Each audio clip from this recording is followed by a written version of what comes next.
DLSU tsaka UE. Yung second game kahapon ng UAAP Season 87. So nung round 1, ito ang UE ang nakapagbigay ng isang kaisa-isang talo ng Lasal.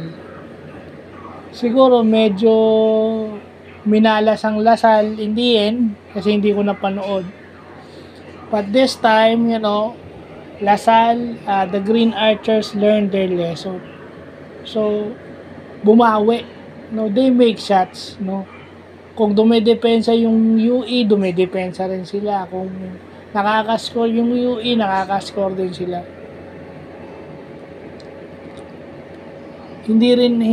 Kumbaga, hindi nagpatinag si Mike Phillips kay Precious Momoway. Meron nga ako nakita talagang dinakdakan niya sinalpakan niya si Mike Phillips si Precious Momoway, pero hindi na unface ito si Mike Phillips. He just do his thing. Kumbaga, kung ano yung kaya mo, what you can do, I can do better, nga. So yun yung lumalabas.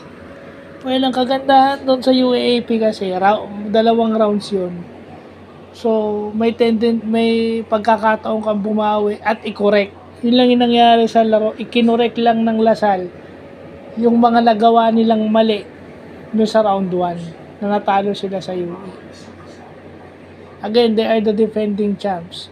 So, they just don't know how to win. They know how to adjust to win. Yun lang yun. Patalo ka, kailangan mo mag-adjust para manalo ka sa round 2. So, wag na natin lagyan ng maraming palabok. Yun lang yun.